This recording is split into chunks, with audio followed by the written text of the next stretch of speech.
Tome nota, Jopo. De acá en más, Con María O'Donnell. un tutorial para tiempos complejos. A ver, el gobierno llega a las elecciones del domingo con dos temas que son los principales temas de preocupación de la opinión pública que no pudo revertir. Uno, por supuesto, que tiene que ver con el tema de la inflación. La inflación anualizada a octubre va a ser del 50%.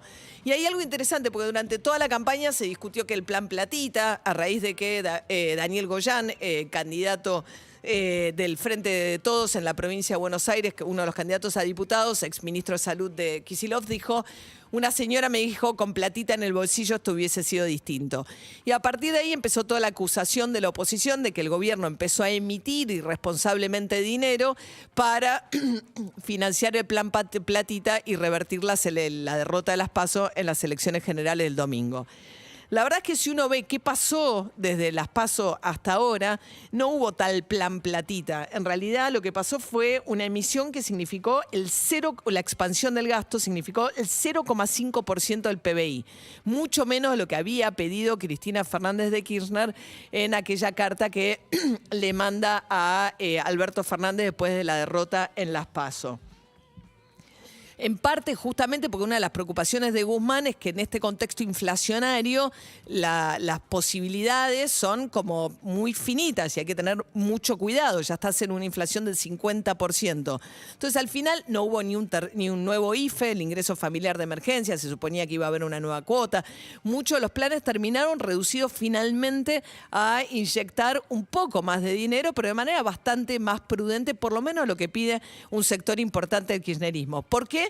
Porque hay un problema muy serio con la inflación. ¿Y qué hizo la inflación? Se comió gran parte de la reapertura de las paritarias, con lo cual no va a haber recuperación del poder adquisitivo. Cristina Fernández de Kirchner había dicho cuando arrancó este año, dijo, este año tiene que ser el año que los salarios le ganen a la inflación, y eso no va a pasar. Tuviste una leve recuperación del consumo, pero vía inflación también ya estás en una situación en la cual los salarios están, en el mejor de los casos, empatándole a la inflación.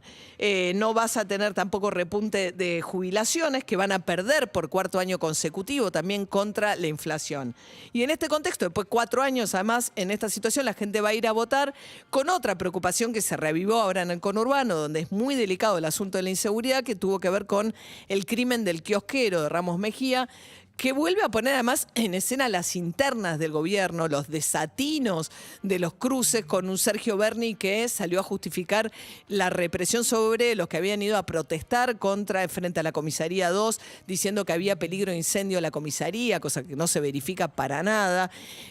Aníbal Fernández diciendo que en todo el mundo pasan estas cosas, como minimizando, o por lo menos no es, sí, todo el mundo hay crímenes, sí, efectivamente, pero no tiene ningún sentido decir eso. O sea, ¿qué problema tenés hoy y cómo lo podés prevenir?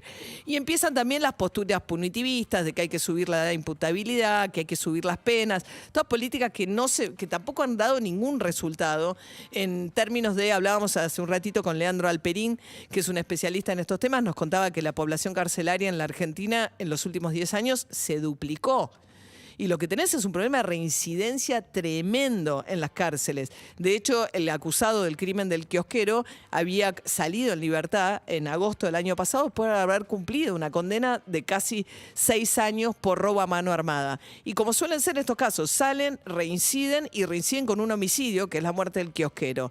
El problema de las cárceles es un problema que ningún político, pues pareciera que estás hablando, porque instalado también por una parte de la oposición, de los derechos humanos de los delincuentes. Bueno, en todo caso sí, tenés un problema muy serio, pues como Estado estás obligado a que las cárceles no sean universidades del delito como son hoy, pero además porque tenés el problema a la vuelta a la esquina, porque decís, bueno, perfecto, subís los índices de encarcelamiento, pero si cuando salen peor de lo que entraron, volvés a tener problema y lo tenés mucho peor.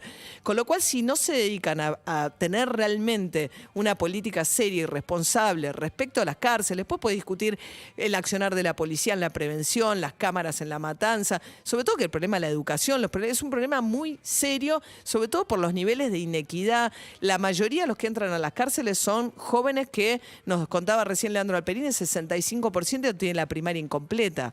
Entonces tenés un problema muy serio que por lo general siempre los políticos reaccionan de manera demagoga, sobre todo frente a casos como estos, cuando aparecen mucho más en la cercanía de una elección, buscando sacar pequeñas ventajas que finalmente no te arreglan el problema. Por más que tengas el doble de personas en las cárceles hoy de las que tenías hace 10 años, no tenés una mejor situación respecto de la inseguridad.